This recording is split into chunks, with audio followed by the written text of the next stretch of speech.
The law office of Finch and Sons was suffocating. I sat there trying to steady my breath, the smell of old parchment and dust making my head swim. Beside me, my cousin Elias was already slouched in his chair, wearing the sneer he reserved for his financial victories. We were there for the reading of Papa Silas's will. 4 months the knowledge had sustained me. Papa Silas had promised me Stone Creek Ranch, our family legacy, since I was 8. The lawyer's voice was a dry drone, cutting through my fragile hope. Then came the words that stopped my heart. And I hereby bequeath the entirety of Stone Creek Ranch, all land, buildings, and associated assets to my grandnephew Elias Vance. My mind went instantly numb. Wait, I managed, my voice a painful croak. What about the promises? The codicil. Papa said the land was mine. Elias snorted, a laugh utterly devoid of humor. He reached over and snatched the deed from the lawyer's desk, holding it up like a trophy in a beam of dusty light. It felt physically impossible, a betrayal that shredded my memory of my grandfather. Oh, Amelia! How predictable. The old man was confused at the end. This is the only valid will, signed 3 months ago. $1.2 million worth of prime Montana land. All mine. His triumph was sickening. I didn't cry. My grief was too profound, too laced with gut-wrenching betrayal. I just stared at the lawyer, who confirmed the signature was legal. The document was final. The ranch, the land where my mother was buried, where my heart lived, was gone. Elias leaned in, dropping his voice to a poisonous whisper. Look, I'm not a monster. I'll give you a pity settlement, Amelia. $1,000. Take it and be out of the cabin by the end of the week. Now that I own the place, I've got plans. I drove away from the law office consumed by a cold, hard resolve. I wasn't just grieving the loss of Papa Silas. I was mourning the loss of his last promise. I had to go back one last time to retrieve the small wooden box where he kept his letters from my grandmother. The drive up the familiar track to Stone Creek was torture. I spotted Elias's garish new SUV by the main house and bypassed it completely, heading for the sanctuary, the equipment shed. Inside, the shed smelled of honest work, oil and dry hay. I found the box in the corner office, but I couldn't leave. The sheer unfairness pinned me to the spot. I needed a moment where the injustice couldn't touch me. My eyes fell on the colossal, retired Hay Baler. Papa Silas had taught me to drive it when I was small, standing me on the seat, his hands covering mine on the wheel. Drawn by an ache so deep it was physical, I climbed the metal steps and settled onto the cracked, worn leather of the operator's seat. It still held a ghost of his scent, pipe tobacco and clean air. I put my hands down, pressing into the dusty cushion, trying to absorb the memory. That's when I felt it. A strange, firm lump beneath the leather, near the edge of the seat. I rubbed my thumb over it and felt the slightly rough texture of thick, yellowing tape that barely showed under the grime. Adrenaline was a sudden, icy shock. This couldn't be random. My hands were shaking so hard I could barely grasp the multi-tool knife Papa Silas had given me. I worked the small blade under the tape, carefully prying it away. I reached under the seat and pulled out a tightly folded, aged envelope. It was sealed with wax, and on the front, in my grandfather's unmistakable familiar hand, were the 3 words that made my entire body seize. To my starlight. I ripped the seal. Inside was a handwritten will, dated a month after the one Elias had used. It was formal, clear, and breathtakingly direct. I, Silas Vance, being of sound mind, revoke all previous dispositions concerning Stone Creek Ranch. I bequeath the entire property, all mineral rights, and all associated businesses solely and completely to my beloved grandniece, Amelia Vance. I dropped my head, hot tears finally coming, not from grief, but from pure, blinding relief.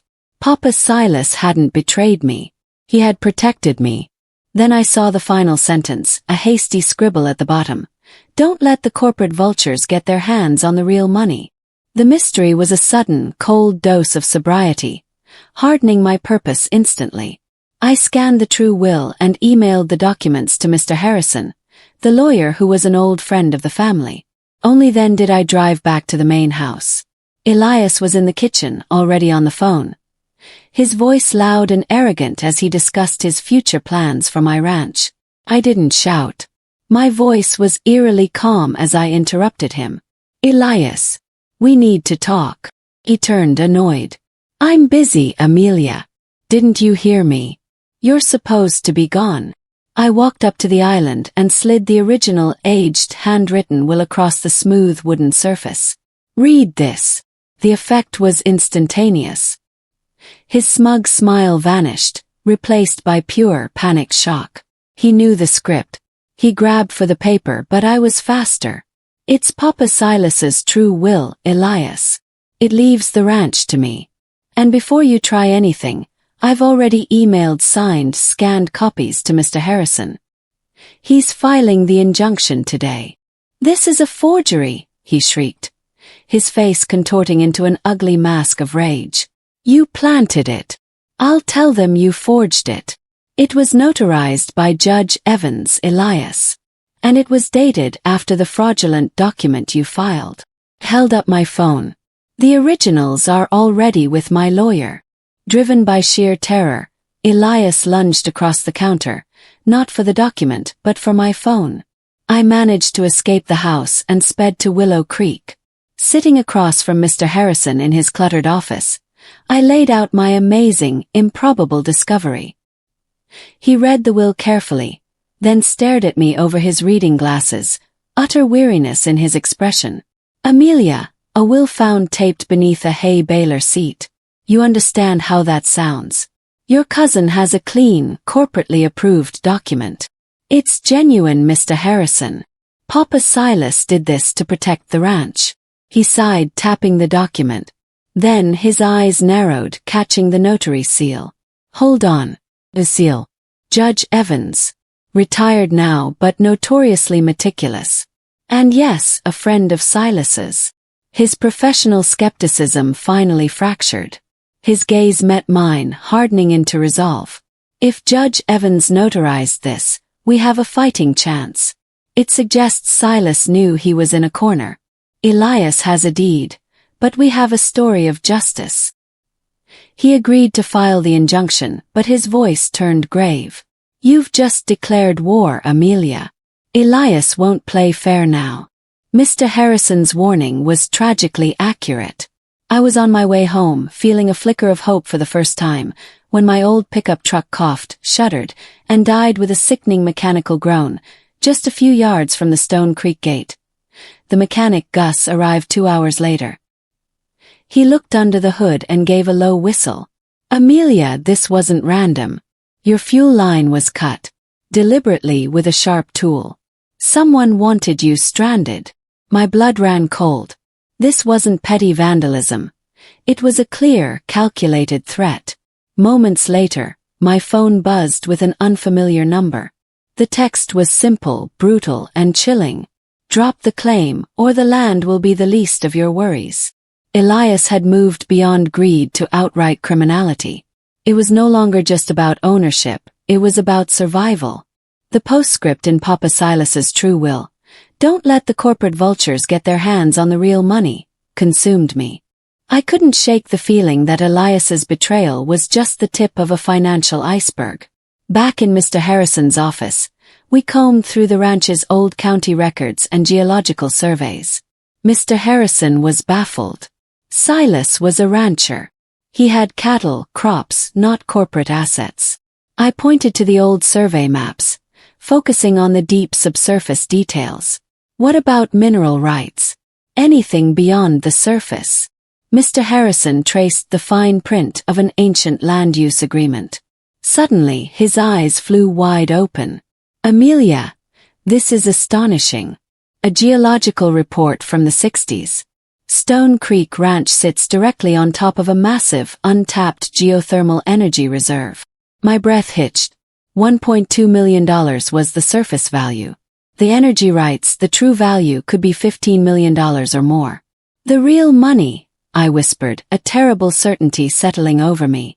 Elias wasn't just after the house and the cows. He was after a generational fortune, and he was working with the corporate vultures to get it. If Elias was involved in a $15 million geothermal deal, he wasn't acting alone. I started digging into Elias's known history of mounting gambling debts. Public records showed a miraculous payoff of nearly $40,000 in high-interest loans just 2 months before Papa Silas died. I traced the source of the payment through public wire reports. It led to a shell corporation registered deep in the Caribbean, Aether Energy Holdings. The whole picture snapped into focus. Elias was leveraged. A powerful corporation had paid his debt, securing his cooperation to acquire the ranch quietly. Elias was just the greedy puppet. Aether was the manipulator. His role was to present a clean will, secure the deed, and then sell it to them instantly. "We're not just fighting my cousin, Mr. Harrison," I announced, feeling a strange mix of terror and exhilaration. "We're fighting a multinational energy giant who thinks a small Montana ranch is their next gold mine." We needed solid proof of the coercion and collusion. I knew my grandfather was meticulous. I remembered the small, leather-bound diary he kept in his fire-rated safe in the ranch office. I drove back to the ranch office, using the spare key he'd given me years ago, in case of a fire starlight. The key turned, and the dusty safe creaked open, revealing the small, leather-bound book.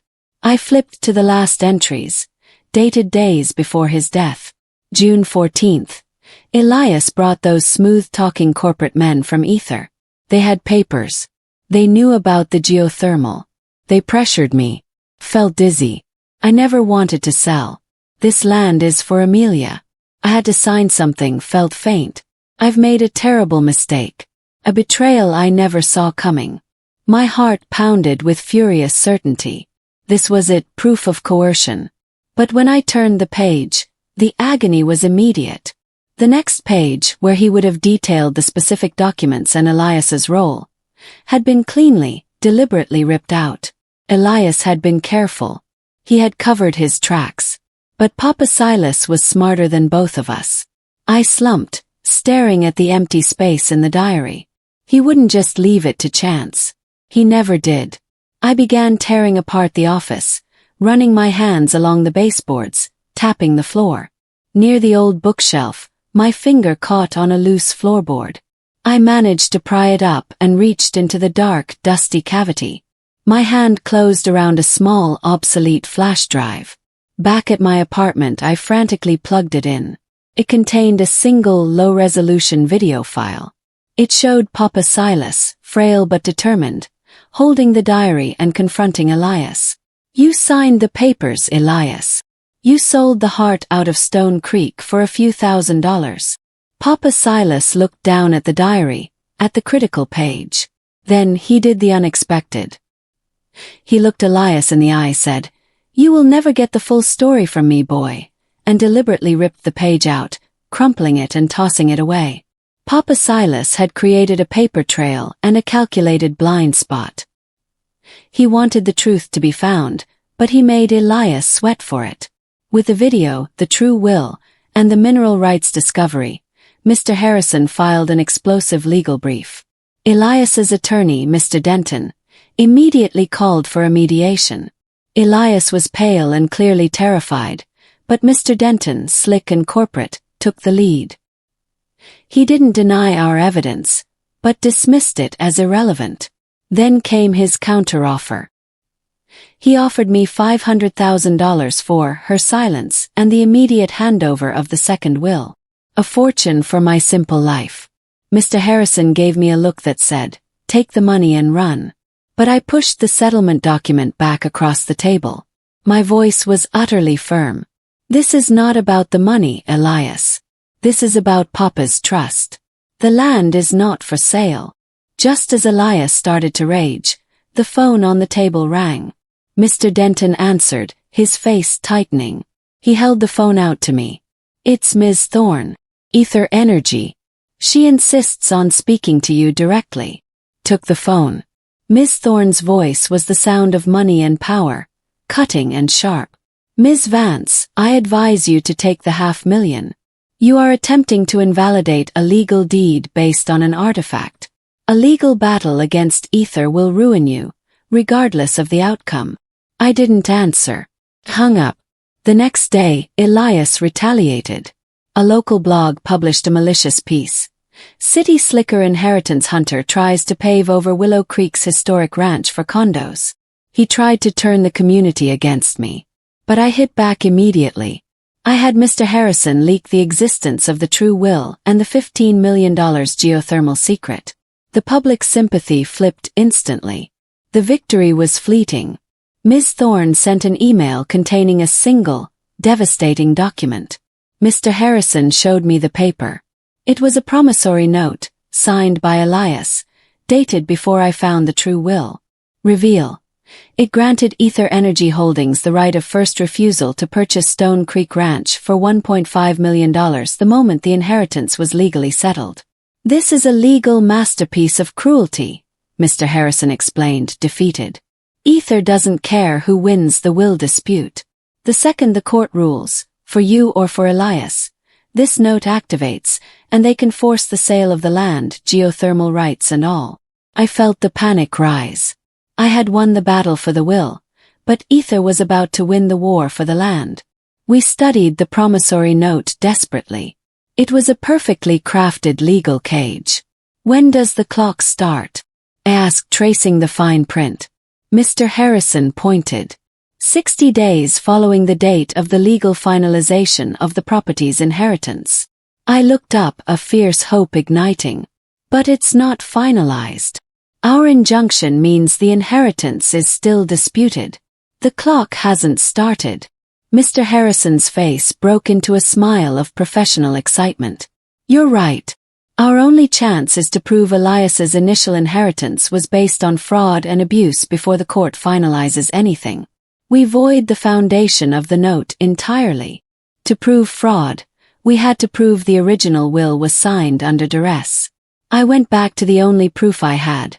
The original false will that Elias possessed. I examined Papa Silas's signature. It was shaky, unlike his normal powerful scrawl. He had been heavily medicated in the hospital right before he died. I hired a handwriting expert. The expert confirmed the signature was genuine.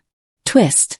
But the pressure and angle indicated it was signed while Papa Silas was physically weakened and under duress, likely due to medication. Coercion, Mr. Harrison confirmed. They knew he was vulnerable. They forced him to sign in his weakest moments. But the court would need more than inference. They would need a credible witness to the time and place. We needed the testimony of the most credible man we knew. Judge Evans, the notary of the true will. He was initially resistant, but I showed him the handwriting report and the video of Papa Silas's diary confession. I told him about Aether Energy. He looked at me for a long time, his eyes full of history and sorrow. Silas came to my house late that night, he finally admitted. He was terrified. He said Elias and a corporate lawyer had him sign documents he didn't fully understand while he was barely coherent. He was afraid he'd sold the ranch out from under you. He knew the risk he was taking by coming to me, but he had to secure your future. Judge Evans agreed to testify, confirming Papa Silas's fear, his true intent, and the fact that the corporate will was signed under questionable, coercive circumstances. The pressure was mounting on Elias. Late that night my phone rang. A blocked number. I answered cautiously. Amelia. It's me. Elias's voice was raw, choked with sobs. He wasn't threatening, he was confessing. I'm sorry, Amelia. Aether found me. They knew about my debts. They paid them, but I had to sign the promissory note. They told me to get Papa to sign their will. They promised me the house, but they were taking the real prize. I was stupid, Amelia. Please stop the claim. I felt a flicker of something close to pity, but his confession didn't erase the betrayal. His voice cracked. They know I called you. They're here. They're bringing in someone worse, Amelia. Please be careful. The line went dead. Elias was right. Ms. Thorne vanished, and Mr. Sterling, a ruthless corporate litigator known for winning unwinnable cases, took over. Mr. Sterling's first move was swift and cruel. He filed a motion to dismiss our case, attacking the most vulnerable point of the true will: the witnesses. He argued that the two elderly neighbors who had signed Papa Silas's true will, the McAllisters, were now too ill and frail to testify in court, rendering their signatures useless. He dismissed the will as a sentimental scribbling, not a legal document. He aimed to win on a technicality, destroying the very evidence Papa Silas had created for me. I wouldn't let him succeed. I drove immediately to the McAllisters' nursing home with Mr. Harrison and a videographer. The elderly couple were frail, but their minds were sharp. We conducted a legal video deposition. Mr. McAllister looked directly into the camera, his voice clear and resonant. Silas came to us terrified. He told us he was protecting his grandchild and his land from corporations. We were proud to witness his true final wish.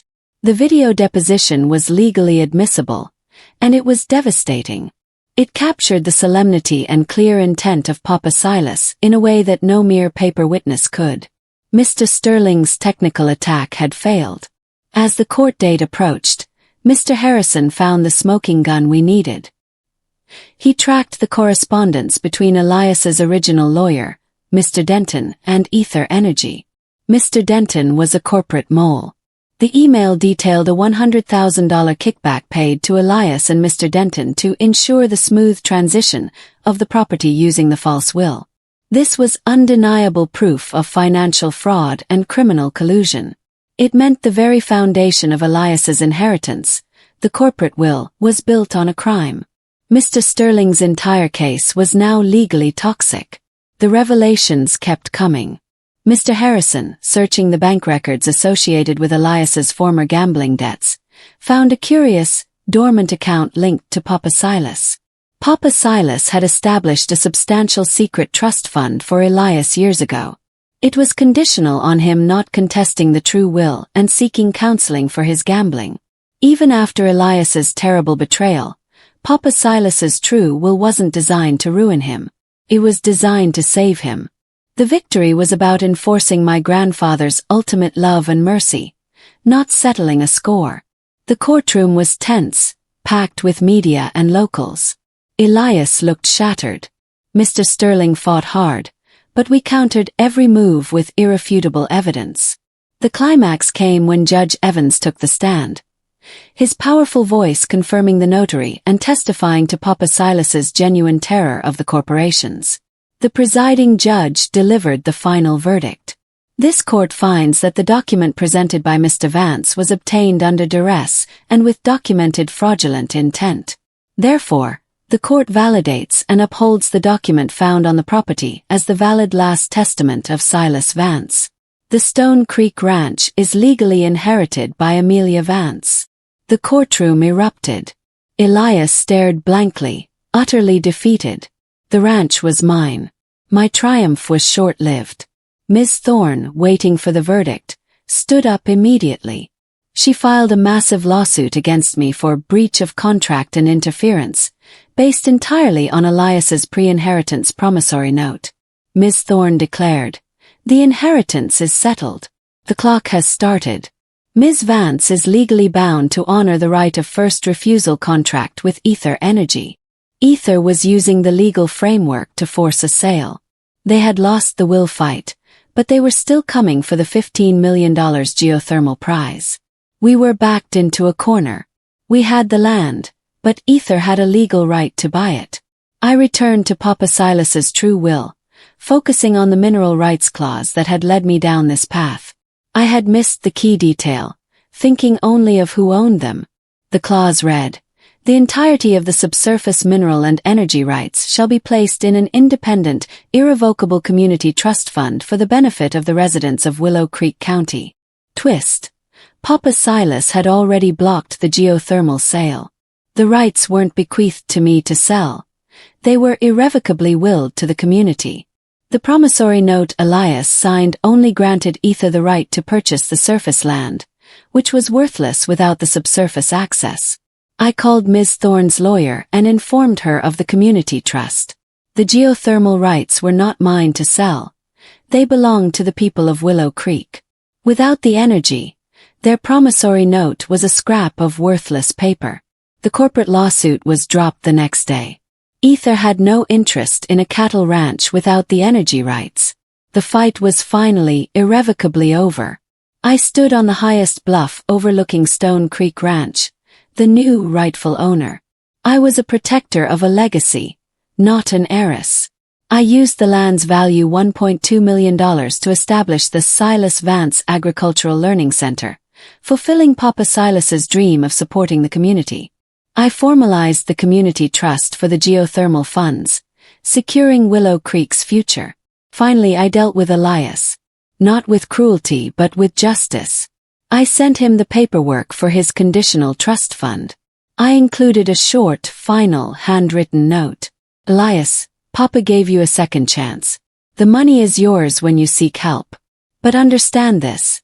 Stone Creek Ranch is the heart of our family, and you chose to rip it out for greed. You can start a new life. But you are never to set foot on this property again. The boundary is final. I closed the door on the house, now truly my own. I looked out over the fields and the ancient Hay Baler in the shed. I was the keeper of Papa Silas's legacy, and the victory was firm, clean, and fiercely mine.